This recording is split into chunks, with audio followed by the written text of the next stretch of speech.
मेरे फादर एक truck driver हैं और उसके साथ साथ पिताजी तो 5वीं छठी पढ़े थे। उन्होंने उनकी घर की परिस्थितियों के कारण वो खुद पढ़ नहीं पाए, लेकिन उन्होंने मुझे लगातार मोटिवेट किया। और उस टाइम गांव में क्या कि जो एंटरटेनमेंट के कोई साधन होते नहीं थे, लाइट भी नहीं थी, तो पिताजी स्टोरी सुनाते थे मेरे को रात को सोने से पहले डेली। और उन स्टोरीज में जैसे डॉक्टर अम्बेडकर की सुनाते थे कि ऐसे वो स्ट्रीट लाइट के नीचे पड़ गए और एक तो देश का संविधान लिख दिया। हेलन केलर की स्टोरीज़, डॉक्टर जो शास्त्री जी हैं उनकी स्टोरीज़, ऐसे बड़े लोगों की स्टोरी सुनाते थे। तो इससे कहीं ना कहीं मुझे भी लगता कि मैं भी कुछ बड़ा बनूं, कुछ बड़ा करूं।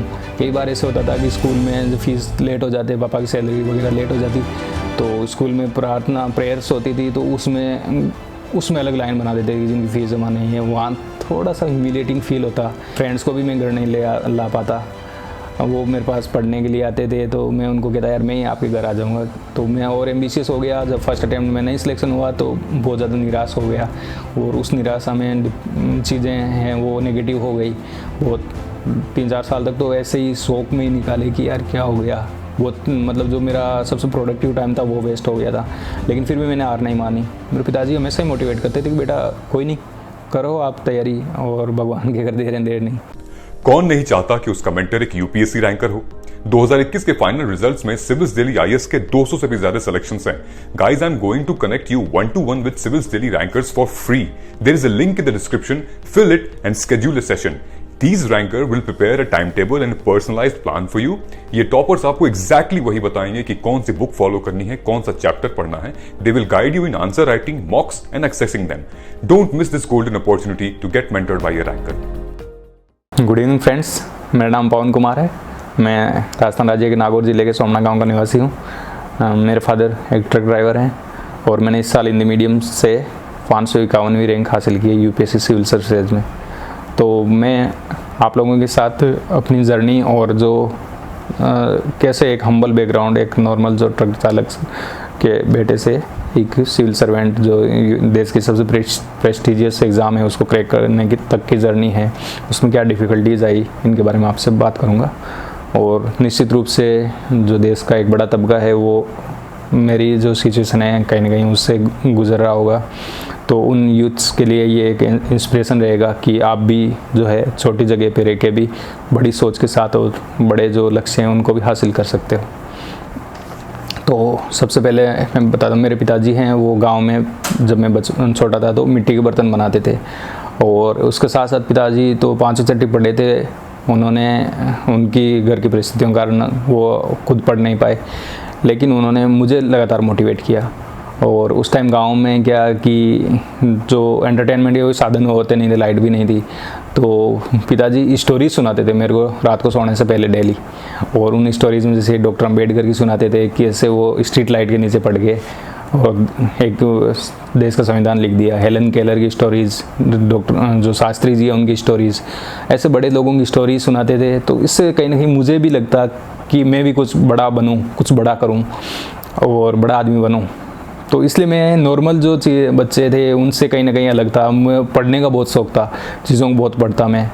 और पिताजी भी मुझे लगातार, और स्कूल वाले जो टीचर्स थे हमारे वो भी मुझे मोटिवेट करते कि यार आप पढ़ाई करो। और एक छोटा सा इंसिडेंस सुनाता हूँ मैं कि जब मैं 2nd क्लास में था तब मेरे मामा की शादी थी। तो उस दिन शादी के अगले दिन एग्ज़ाम था, तो पापा और कह रहे थे कि चल ननिहाल चलते हैं। मैंने नहीं मेरे एग्ज़ाम है, मैं शादी अटेंड नहीं करूँगा। उन्होंने कहा एग्ज़ाम तो बाद में दिला देंगे, लेकिन मैंने मना कर दिया। तो इस तरह से एक पढ़ाई के लिए डेडिकेशन था। और मुझे ये लगता था कि जो हमारे जो भी हम्बल बैकग्राउंड के बच्चे हैं तो उनके लिए, आपके लिए जो एक आत्म उत्थान का माध्यम है, आत्म उत्सर्ग का माध्यम है, वो एजुकेशन ही है। हमारे उधर एक कहावत चलती है, जो पढ़ गए वो आगे बढ़ गए।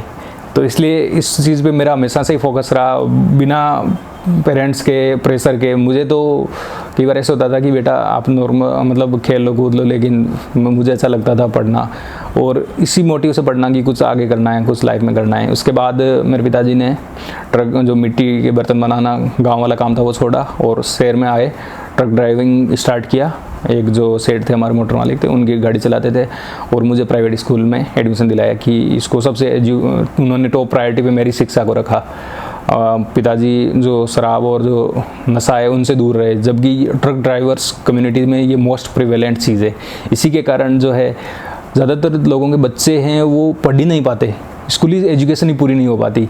और मैं बहुत ही सौभाग्यशाली हूँ कि मेरे पिताजी इन चीज़ों से दूर रहे और उन्होंने जो टॉप प्रायोरिटी में हमारी एजुकेशन को रखा, और इस वजह से मैं आज इस मुकाम पे पहुँच पाया हूँ।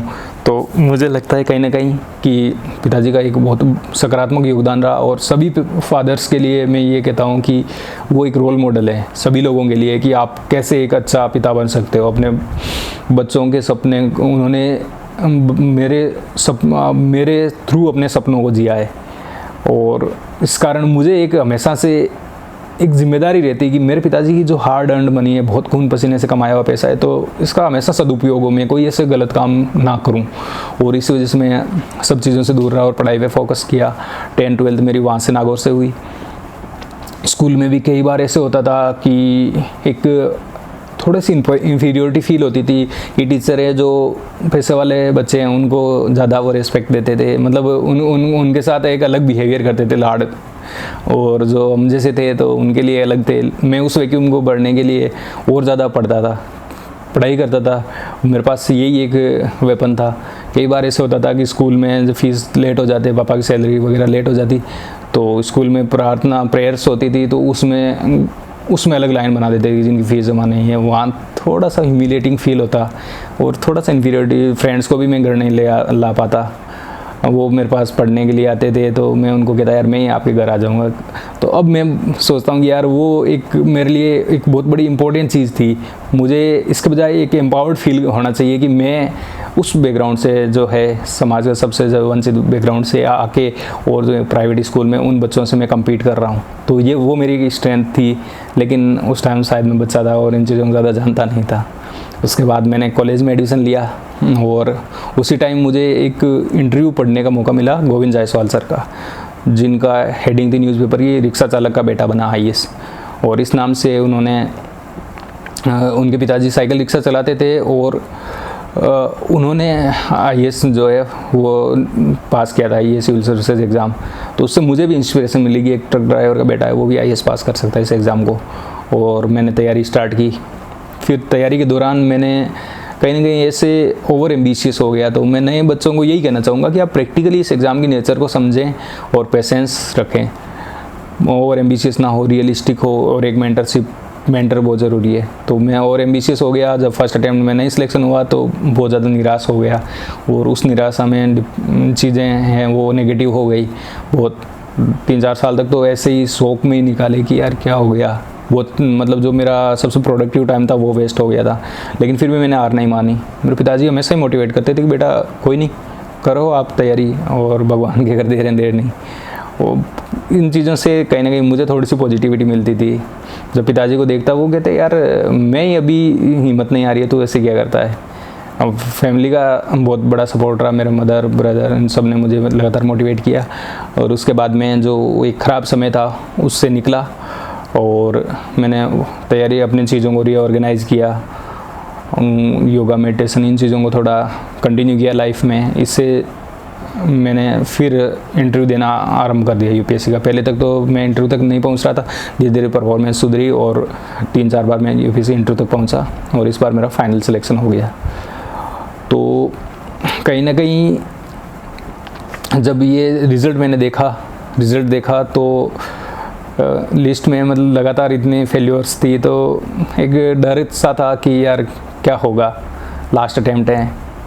और फिर भी मैंने कहा कि नहीं ठीक है, मैंने खुद ही देखा रिज़ल्ट। जनरली ऐसा डर सा लग तो रहा था, देखा कि हाँ लिस्ट में नाम आ गया तो मैं बहुत खुश हुआ और एक स्पीचलेस था कि यार मेरे लिए एक बहुत बड़ा मोमेंट था लाइफ में। इतनी लंबा हमने वेट किया और वो मोमेंट आया।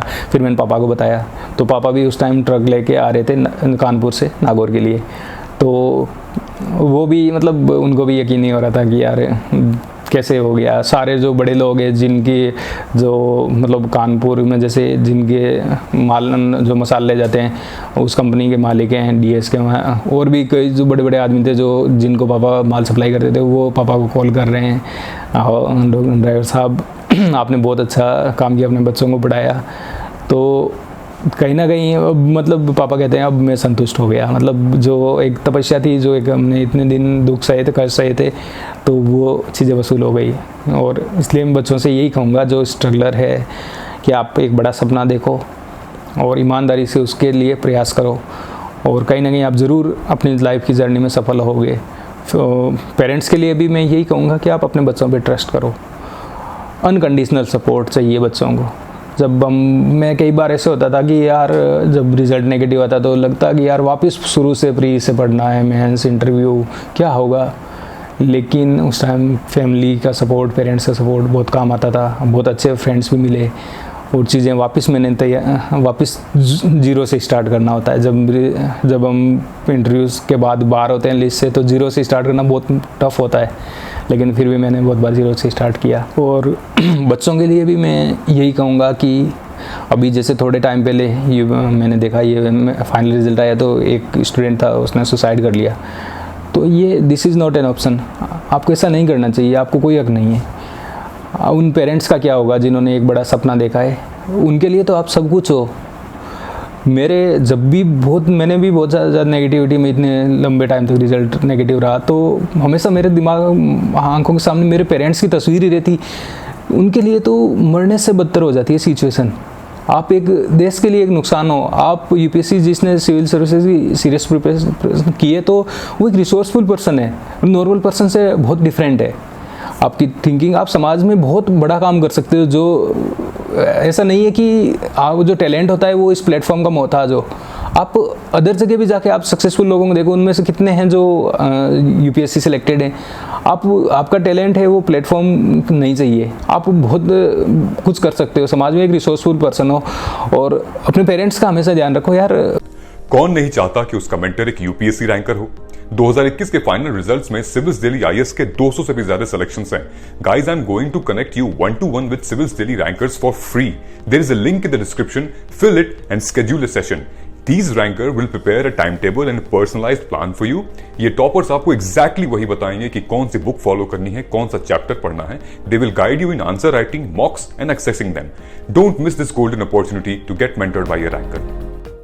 अपने पेरेंट्स से वो सब कुछ आप पे लुटा देते हैं, फिर आप एक इतने रिसोर्सफुल पर्सन बन के और आप एक्सट्रीम स्टेप उठाते हो। नहीं, ये जायज़ नहीं है। आप स्ट्रेस मैनेजमेंट सीखो, और आप जो है साइकेट्रिस्ट से कंसल्ट करो अगर आपको लगातार डिप्रेशन के सिम्टम्स आ रहे हैं। और ये कोई इस चीज़ को कोई टेबू मत मानो। आपको लग रहा है कि हाँ मेरे नेगेटिविटी ज़्यादा है, दूसरों से बात करने में मेरे को संकोच आ रहा है, नींद नहीं आ रही, और भी बहुत सा अंदर बेचैनी, रेस्टलेसनेस है, तो आप साइकेट्रिस्ट से कंसल्ट करो और हर चीज़ का सॉल्यूशन होता है। बस आप में ये हिम्मत होनी चाहिए कि आप उस प्रॉब्लम को एक्सेप्ट कर सको कि something is wrong with me. अगर आपने एक्सेप्ट कर लिया तो फिर उसका सॉल्यूशन अपने आप निकल जाता है। ज़िंदगी में मेरा जो इतना बड़ा स्ट्रगल था, तो इसका सबसे क्रक्स यही है, मैं हमेशा ही सोचता था कि हर प्रॉब्लम का सॉल्यूशन है बस। आज भी बहुत सारी प्रॉब्लम्स हैं मेरी लाइफ में, लेकिन पॉजिटिव रहता हूँ मैं कि ठीक है, हो जाएगा सब चीज़ें बस। और टाइम के साथ चीज़ें चेंज हो जाती है। आपकी जो अभी प्रॉब्लम है तो 5 साल बाद वो प्रॉब्लम्स नहीं रहेगी। तो इसलिए जो भी कैंडिडेट्स है उनमें, स्टूडेंट्स में जनरली स्ट्रेस लेवल बहुत हाई होता है, तो स्ट्रेस मैनेजमेंट आप सीखो। योगा मेडिटेशन करो, थोड़ा बहुत रनिंग एक्सरसाइज करो, जगह को चेंज करो, पीसफुल एनवायरनमेंट में रहो। आजकल तो डिसेंट्रलाइजेशन हो गया इस एजुकेशन का, आप ऑनलाइन कोचिंग कर लो, अपने घर के आसपास रहो जहाँ आप पीसफुल एनवायरनमेंट हो। इस कॉम्पिटिटिव एनवायरनमेंट दिल्ली जाना भी ज़रूरी नहीं है, ठीक है। तो आप कभी भी ऐसा स्टेप मत उठाना जिससे कि आपको पेरेंट्स को बहुत दुख हो और सोसाइटी को एक लॉस हो। ये society is not an option, ठीक है। और जो नए स्टूडेंट्स हैं उनके लिए मैं यही कहूँगा कि जीवन में हमेशा आप एक बड़ा सपना देखो। डॉक्टर कलाम का एक वो कोटेशन है, उन्होंने भी जो है एक अखबार बेचने से अपना करियर आरंभ किया था और देश के राष्ट्रपति बने थे, मिसाइल मैन बने थे। तो कैसे किया उन्होंने? अपने सपने को देखा और पूरा लाइफ उनके लिए डेडिकेट कर दी। तो आप भी जिस फील्ड में भी जाना चाहते हो, जहाँ भी जाना चाहते हो, पूरा डेडिकेशन से जाओ आप, और ज़रूर आप सफल होगे। Thank you very much.